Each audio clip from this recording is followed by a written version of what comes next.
Sandrine, ma nièce. Laisse ces arachides un instant, j'ai quelque chose d'important à te dire.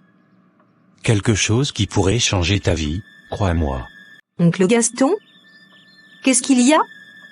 Tu as l'air pensif. Pensif? Non, ma chère. Je suis inspiré. Je te vois là, une jeune femme si belle, si intelligente. Et tu es toujours ici, alors que tu pourrais avoir le monde à tes pieds. Mais je suis bien ici, oncle. Je suis heureuse. Heureuse? Heureuse avec un jeune homme qui n'a même pas de quoi t'offrir la moitié de ce que tu mérites? Sandrine, tu es une perle rare. Et une perle comme toi, ça ne doit pas rester dans une coquille quelconque. Ça doit briller. Je ne comprends pas où tu veux en venir, oncle. Laisse-moi te raconter. Au Togo, où je vis maintenant, j'ai fait la connaissance d'un ami. Un homme, riche. Très riche. Je dirais même, immensément riche. Une famille respectable, une fortune bâtie sur des années de travail acharné et d'investissement judicieux. Leur maison là-bas, ce n'est pas une maison, c'est un palais. Oh, vraiment? Vraiment. Et cet ami a des enfants. Tous sont mariés, bien établis, sauf un fils. Un jeune homme remarquable. Éduqué, bien sûr, et surtout, il a la même mentalité que son père. La mentalité de ceux qui réussissent. Imagine, Sandrine, la vie que tu pourrais avoir à ses côtés. Mais oncle, je ne le connais même pas. Et puis, je suis déjà avec quelqu'un. Le connaître, ça vient. Et ton petit ami, ma chère Sandrine, l'amour, c'est important, oui. Mais la sécurité, le confort, la prospérité, c'est ça qui bâtit une vie. Ce jeune homme, Richie, il peut t'offrir tout ça. Les voyages, les belles robes, une maison magnifique, une vie sans soucis financiers. Tu serais une reine, ma chérie. Une vraie reine. Une reine? Exactement. Et toi, tu as tout pour le séduire. Ta beauté, ton charme, ta douceur. Tu n'auras qu'à être toi-même, Sandrine, et un peu, persuasive. Montre-lui que tu es la femme qu'il lui faut, celle qui apportera la grâce et la lumière dans sa vie déjà si prospère. Ce n'est pas pour toi, Sandrine, c'est pour ton avenir. Pour une vie où tu ne manqueras de rien, où tu pourras prendre soin de ta famille ici aussi, si tu le souhaites. Et, comment je ferai? Je ne peux pas juste aller le voir. Ne t'inquiète de rien, ma petite. J'ai déjà une idée. J'ai son numéro. Je vais le mettre en contact avec toi. Vous commencerez par parler, par vous connaître à distance. Tu le charmeras, j'en suis sûr. Et quand il sera tombé sous ton charme, le reste viendra tout seul. C'est une chance unique, Sandrine. Unique. Tu ne peux pas la laisser passer. D'accord, oncle Gaston. Fais-le.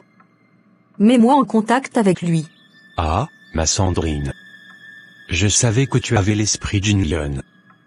Tu ne le regretteras pas, crois-moi. Ta vie est sur le point de changer, et pour le meilleur. Je m'appelle Sandrine. Oui, Sandrine. Et si je vous raconte mon histoire aujourd'hui, c'est pour que vous compreniez. Pour que vous sachiez comment une vie peut basculer, comment un rêve peut se transformer en un piège doré. Je vivais tranquillement, là-bas, dans mon pays. J'avais ma vie, simple, mais douce. J'avais un copain. Il ne roulait pas sur l'or, c'est vrai, mais avec lui, j'étais une princesse. Il prenait soin de moi comme personne. Il me protégeait, me chérissait. Ses attentions valaient bien plus que toutes les richesses du monde. J'étais heureuse. Vraiment heureuse. Le bonheur, ce n'est pas toujours dans les palais, vous savez. Parfois, il est juste là, dans un regard, dans un geste tendre, dans la certitude d'être aimé pour ce que l'on est. Puis, mon oncle est revenu. Gaston. Il était parti se chercher à l'extérieur, au Togo. Et il est revenu, non pas avec de l'argent, mais avec une idée. Une idée, alléchante. Il me parlait d'un ami à lui, là-bas, un homme immensément riche, avec un fils célibataire. Rishi. Il a planté la graine, vous comprenez? Il m'a dit, Sandrine, tu es belle, tu es intelligente. Tu pourrais épouser ce garçon, devenir riche toi aussi, ne plus jamais manquer de rien. Ces paroles, elles ont résonné en moi. La richesse. Ce mot a commencé à danser dans ma tête, comme une promesse. J'étais jeune, et oui, j'étais enthousiaste. Qui ne le serait pas? L'idée d'une vie sans soucis, sans compter, sans se priver, c'était tentant. Trop tentant. J'ai accepté. Mon oncle, avec son air de grand Manitou, m'a mise en contact avec Rishi. Alors, j'ai commencé à jongler. Entre mon copain d'ici, celui qui me traitait comme sa princesse, et Rishi, l'inconnu du Togo, le fils de riche. Au début, c'était facile. Des appels, des messages. Rishi était généreux, il m'envoyait de l'argent régulièrement. Des cadeaux, des attentions, la relation à distance se développait, et l'argent arrivait, me donnant l'impression que la promesse de mon oncle était en train de se réaliser. Je me sentais puissante, jonglant entre ces deux mondes. Nous avons causé pendant plusieurs mois. 6 mois, pour être exact. 6 mois de cette double vie. Et puis, la proposition est tombée. Une proposition alléchante, a-t-il dit. Celle de le rejoindre au Togo. De laisser mon ancienne vie derrière moi pour embrasser cette nouvelle existence, cette nouvelle richesse. J'ai dit au revoir à mon copain et je l'ai fait. Je suis parti. Sans savoir que je m'envolais vers ce qui allait devenir ma prison dorée. Allô Rishi. Sandrine. Enfin. Je commençais à me demander si tu allais me répondre. J'étais en pleine réunion, mais je voulais absolument t'appeler. Comment vas-tu, ma chère? Je vais bien, merci. Et toi? J'espère que ta réunion s'est bien passée. Parfaitement, comme toujours. Les affaires sont florissantes, Dieu merci. Mais je ne t'appelle pas pour parler affaires, Sandrine. Je t'appelle parce que je n'en peux plus. Tu n'en peux plus de quoi, Rishi? De cette distance, Sandrine. De ne pas pouvoir te voir, de ne pas pouvoir te toucher, de ne pas pouvoir partager tout ce que j'ai avec toi. 6 mois, Sandrine. 6 mois que nous parlons, que nous apprenons à nous connaître, que je t'envoie des signes de mon affection, mais ce n'est pas assez. La voix au téléphone, les messages, les photos, ça ne remplace pas la présence. Je ressens un vide ici, à mes côtés. Oh, Rishi, tu sais que j'apprécie tout ce que tu fais pour moi. Les attentions, les cadeaux, tu es si généreux. La générosité, Sandrine, n'est rien si elle ne peut pas s'exprimer pleinement. J'ai tout ici. Une vie confortable, une famille amante, des opportunités. Mais il me manque quelqu'un. Quelqu'un qui soit à mes côtés. Et cette personne, je pense que c'est toi. Je t'apprécie énormément, Sandrine. Ta douceur, ta joie de vivre, ta beauté, tout en toi m'attire. Rishi, c'est très gentil ce que tu dis. Mais tu sais, le Cameroun, c'est loin du Togo. Et puis, il y a ma vie ici. Sandrine, écoute-moi bien. J'ai réfléchi longuement. Ce n'est plus le moment de parler au téléphone. Je veux que tu viennes. Je veux que tu viennes au Togo. Que tu vois par toi-même la vie que je peux t'offrir. Que tu rencontres ma famille. Que tu découvres ce pays magnifique. Je veux que tu sois ici, avec moi. Venir, ici? Mais, ce serait compliqué. Le voyage, l'hébergement, et puis, je ne connais personne là-bas, à part toi et oncle Gaston. Ah, Sandrine, ces petits détails ne doivent pas être un souci pour toi. Tu crois que je te ferai venir sans me soucier de ton confort? Absolument pas. Je m'occupe de tout. Absolument tout. Ton billet d'avion, bien sûr. Le logement, tu resteras chez nous, dans la grande maison familiale. Tu auras ta propre suite, tu ne manqueras de rien. Je m'assurerai que tu te sentes comme une reine à ton arrivée. Ce n'est pas une invitation, Sandrine, c'est une exigence de mon cœur. Je veux te montrer la vie que nous pourrions partager. Une suite, vraiment? Mais, tu es sûr que ta famille accepterait? Ma famille m'a toujours fait confiance, Sandrine. et ils sont curieux de te rencontrer. Mon oncle Gaston leur a beaucoup parlé de toi. Tu seras reçue comme une princesse, je te le garantis. Alors, qu'est-ce que tu en dis? Tu acceptes de venir me donner une chance de te prouver à quel point tu comptes pour moi? Oui, Richie. Oui, j'accepte. Je viendrai. Magnifique, Sandrine. Merveilleux.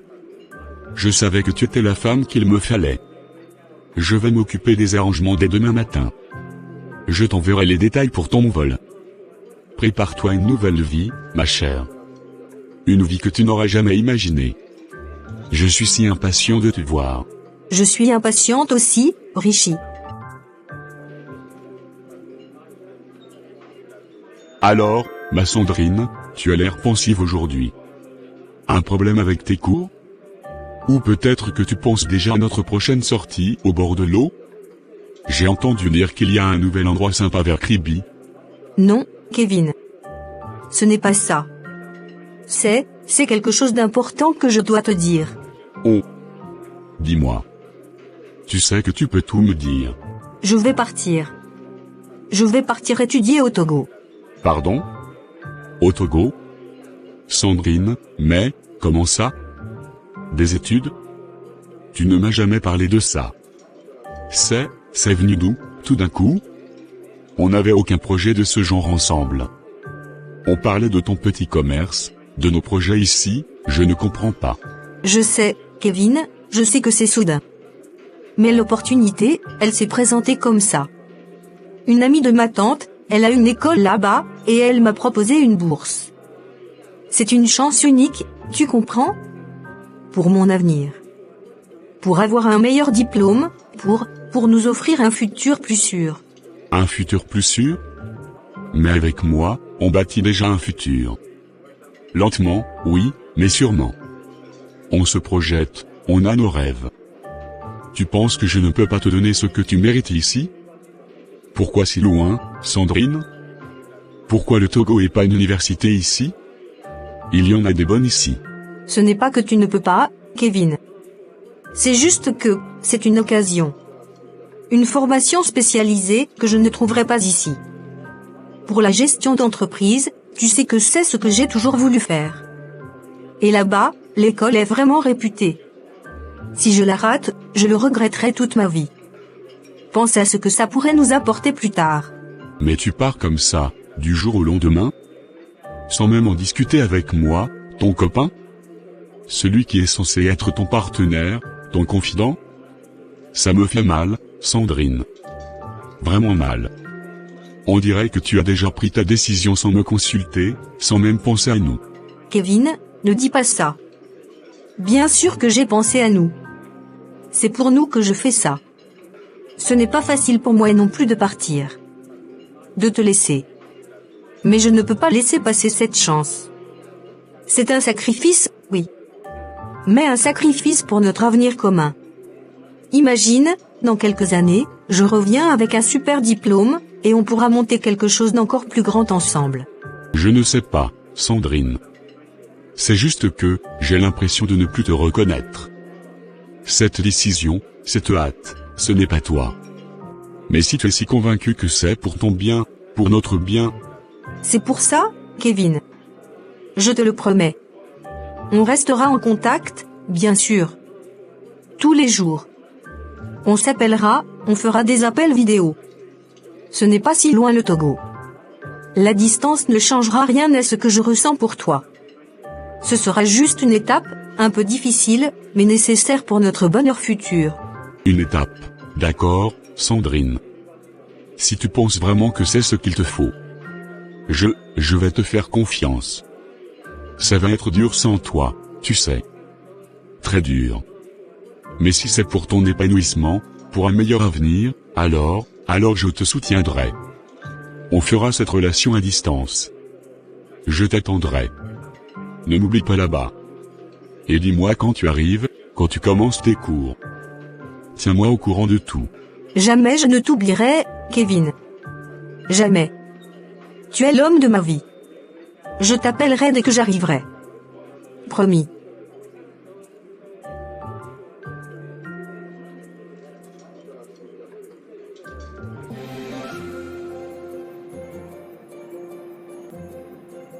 Sandrine. Ma Sandrine. Enfin. Je n'y crois pas, tu es vraiment là. Tu es encore plus belle en personne que sur les photos. Le voyage s'est bien passé, j'espère? Tu n'es pas trop fatigué? Rishi. C'est incroyable de te voir enfin. Je suis un peu fatiguée, oui, mais tellement heureuse d'être là. Le vol a été long, mais je n'ai pensé qu'à ce moment. Tu es exactement comme je t'imaginais. Tant mieux alors. Je suis ravi que la réalité soit à la hauteur de tes attentes. Viens, ma belle, ne restons pas là. Ma voiture nous attend. J'ai hâte de te montrer un peu de l'homme et surtout, de te présenter à ma famille. Ils sont impatients de te rencontrer. Waouh, c'est magnifique. Rien n'est trop beau pour toi, Sandrine. Installe-toi confortablement. Le trajet jusqu'à la maison est un peu long, mais tu vas pouvoir admirer le paysage. Et ce n'est qu'un aperçu de ce qui t'attend. Tu sais, depuis des mois, j'imagine ce moment. J'ai parlé de toi à toute ma famille. Ma mère, surtout, est très enthousiaste à l'idée de te rencontrer. Elle a déjà préparé un festin pour ce soir. Nous vivons dans une grande maison, tu verras. C'est un peu comme une communauté, tous les frères et sœurs, avec leur famille, et bien sûr, papa et maman. Mais chacun a son espace, son appartement privé. Tu auras le tien, entièrement aménagé pour toi. Une grande famille. C'est formidable. Je suis un peu nerveuse, je dois l'avouer.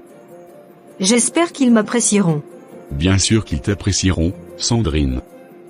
Tu es si charmante. Et ma mère est une femme extraordinaire, mais elle tient beaucoup aux traditions et à la famille. L'important, c'est de montrer du respect, de la modestie. Elle aime l'ordre et la discipline, tu sais. Elle gère la maison d'une main de maître. Tu verras, tu te sentiras vite chez toi. Je leur ai dit à quel point tu étais douce et attentionnée. Je ferai de mon mieux, Rishi. Je veux vraiment faire bonne impression. Je suis prête à aider, à m'intégrer. Je n'en doute pas une seconde.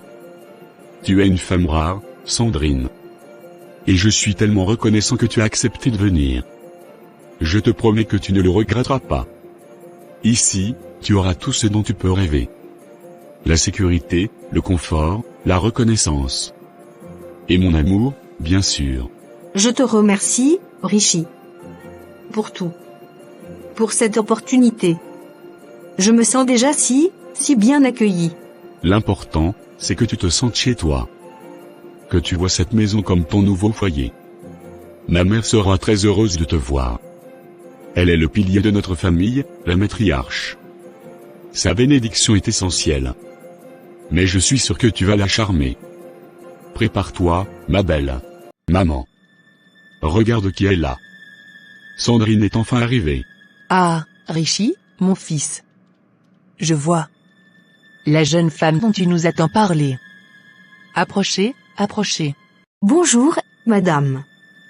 Je suis Sandrine. C'est un grand honneur pour moi de vous rencontrer. Merci de m'accueillir dans votre maison. Bonjour, Sandrine. Rishi nous a effectivement beaucoup parlé de toi. Sandrine par-ci, Sandrine par-là, c'était devenu une rengaine à la maison. Je suis heureuse de te voir enfin. C'est toujours une bonne chose de mettre un visage sur un nom, surtout quand ce nom est prononcé avec tant d'insistance. J'espère que je ne vous décevrai pas. Oh, ma chère, ce n'est pas à moi que tu dois plaire en premier lieu. C'est à mon fils.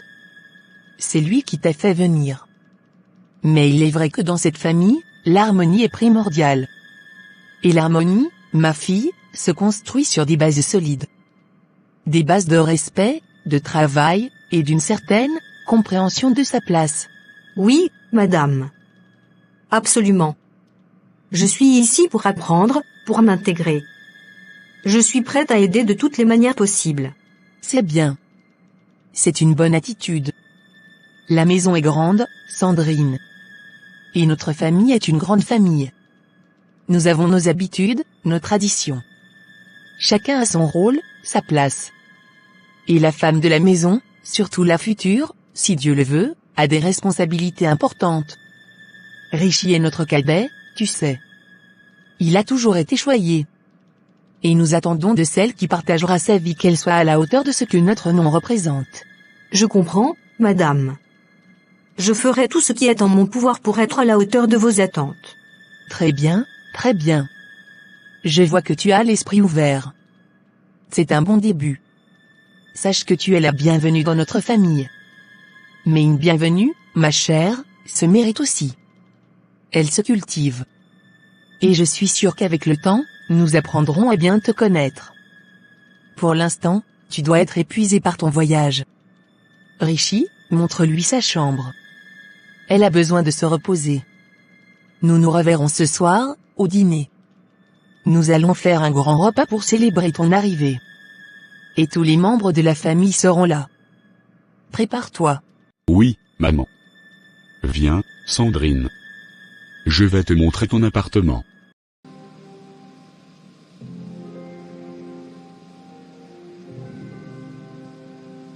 Rishi, il faut qu'on parle. Sérieusement. Parler de quoi, Sandrine? Je suis fatigué, j'ai eu une longue journée au bureau. Fatigué? Et moi, alors? Tu crois que ma journée est facile? Rishi, je ne peux plus continuer comme ça. Je ne suis pas une servante ici. Je suis ta femme. Une servante? Mais de quoi tu parles? Tu as tout ici. Une belle maison, des vêtements, de la nourriture. Tu ne manques de rien. Je ne parle pas de ça. Je parle de la façon dont je suis traitée. Je suis là, à nettoyer les appartements de tout le monde, à laver les vêtements de ta mère et de tes frères. Je n'ai aucune liberté, aucune dignité. Je suis comme une boniche. Et toi, tu ne dis rien. Pourquoi tu ne parles pas à ta famille? Pourquoi tu ne leur dis pas que je suis ta femme, que je mérite d'être traitée comme une humaine? Sandrine, tu ne comprends rien. C'est comme ça qu'on vit ici. C'est la tradition. Ma mère est la matriarche. Elle gère la maison, elle gère tout. Et toi, tu es la nouvelle venue. Tu dois apprendre. Tu dois t'adapter. Apprendre? M'adapter? À être une esclave? Mais je suis ta femme, Rishi. Quand on se dispute, tu vas te plaindre à ta mère, et elle me coupe les vivres. Tu ne te rends pas compte de l'humiliation? C'est elle qui décide de tout, même de l'argent que j'ai le droit d'avoir. C'est comme si elle gérait notre foyer à notre place. C'est normal. Maman s'assure que tout le monde respecte les règles. Et si tu fais des caprices, elle te remet à ta place. C'est pour ton bien, Sandrine. Pour que tu comprennes comment les choses fonctionnent ici. Pour mon bien? Tu te moques de moi? Je suis minimisée, je n'ai rien à dire. Je n'ai aucune voix. Je suis là, comme une décoration, et personne ne me regarde. Tu ne vois pas que je souffre? Que je regrette d'être venue ici? Sandrine, tu es trop émotive. Tu as tout ici. La richesse, le confort. C'est ce que tu voulais, non? Mon oncle Gaston m'a dit que tu étais très intéressé par une vie meilleure. Et tu l'as. Qu'est-ce que tu veux de plus? Je veux être traitée comme une femme. Comme ton égale. Je veux que tu parles à ta mère, que tu lui dises que je suis ta femme, que tu me défendes. Pourquoi tu ne fais rien? Pourquoi tu ne te bats pas pour moi? Moi? Parler à ma mère? Sandrine, tu ne comprends rien. Je ne peux rien dire. Je ne peux rien faire. C'est ma mère. C'est elle qui décide. Et ce qu'elle dit, c'est la loi. Je n'ai rien à dire là-dessus. Je ne sais pas ce que tu attends de moi. C'est comme ça. C'est notre vie. Si tu n'es pas contente, c'est ton problème. Tu ne sais pas ce que tu vas dire? Tu ne sais pas? Je vois. Je vois très bien. Si je vous disais que j'ai trouvé la richesse, celle que l'oncle Gaston m'avait tant vendue? Je l'ai trouvée, oui. Mais elle est recouverte d'un voile, un voile lourd, tissé de silence et d'humiliation. Quand je suis arrivée ici, c'était comme dans les films. Vous savez, ces grandes familles indiennes où tout le monde vit ensemble dans un immense palais? C'est exactement ça. Une immense barrière, et à l'intérieur, des maisons, des appartements. La mère, le père, les frères de Rishi, leurs femmes, les oncles, les tantes, tout le monde est là, dans le même grand complexe. Chacun a son appartement, c'est vrai, mais la vie est une entité unique. Au début, j'ai essayé de me rassurer. Rishi était là, il souriait. Mais très vite, la réalité m'a frappé. Mon mari, Rishi, c'est le dernier né. Et ici, le dernier né reste sous l'autorité de sa mère. Pas un mot, pas une décision qui ne soit validée par elle. Il l'écoute comme un enfant, pas comme un homme marié. Et moi, sa femme, je me suis retrouvée à n'être rien. Quand j'avais le moindre problème avec mon mari, la moindre discussion, la moindre divergence d'opinion, il courait se plaindre à sa mère. Comme un enfant. Et là, c'était le début de la punition. On me minimisait, on me rendait minuscule. Et le pire, c'était les vivres coupés. Oui, vous avez bien entendu. On me coupait l'argent. Le moindre sou, le moindre moyen d'acheter quoi que ce soit, même l'argent pour des beignets. C'était sa mère, la matriarche, qui tenait les cordons de la bourse. C'était elle qui dirigeait notre foyer, pas nous. C'était comme si elle disait, « Tu as osé désobéir à mon fils, tu ne mérites rien. » Je suis devenue une ménagère sans voix. Mon rôle ? Nettoyer. Nettoyer l'appartement de mes beaux-parents, nettoyer le nôtre. M'occuper des vêtements de tout le monde. Je n'avais aucune autorité, aucune parole qui comptait. C'était comme si j'étais une boniche, une décoration. Même quand j'avais raison dans une dispute, c'était à moi de m'excuser. Toujours. Pour que les vivres reviennent. C'était une torture silencieuse. Une soumission forcée. Je me souviens de ma vie d'avant. Au pays, avec mon copain. J'étais peut-être pauvre aux yeux de certains, mais j'étais une princesse. J'avais ma dignité, ma liberté. J'avais une voix. Ici, je n'ai rien de tout ça. Je n'ai plus d'amis, plus de vie sociale. Juste cette grande maison, et le poids de ces regards qui me jugent. Est-ce ça, le mariage ? Cette prison dorée où tu as tout, sauf ta liberté et ta dignité ? Je ne sais pas. Je ne sais plus. Mais une chose est sûre, je ne peux plus rester ici. Quand je suis partie, j'ai menti à Kevin, mon copain. Je lui ai dit que j'allais faire des études au Togo. Il me croit étudiante, lui. Alors que je ne fais aucune étude. Je suis juste la bonne de la maison. C'est ça, ma richesse. Je dois rentrer. Je ne sais pas comment je vais faire. Ils m'ont doté ici, donc ce ne sera pas facile de partir. Mais je vais fuir. Je me lèverai un matin, et je partirai. Je ne sais pas ce qui m'attend là-bas. Je sais que Kevin sera furieux. La réalité sera dure à accepter pour lui. Il se sentira trahi, je le sais. Mais même s'il me rejette, même si je n'ai plus rien, au moins, je serai dans mon pays natal. Je trouverai bien quelque chose à faire. N'importe quoi, pourvu que je retrouve ma dignité. Ce mariage, ce n'est pas une vie. Et si je peux vous donner un conseil, une morale de mon histoire, ne courez jamais après la richesse seule. Ne cherchez pas un mari juste parce qu'il est riche. Ce n'est pas de l'or qu'il vous offre, c'est parfois une cage. Et dans cette cage dorée, vous n'aurez rien à dire. Vous ne serez personne. Une boniche, même si elle porte des robes chères. Une princesse dans un petit monde vaut mieux qu'une esclave dans un palais.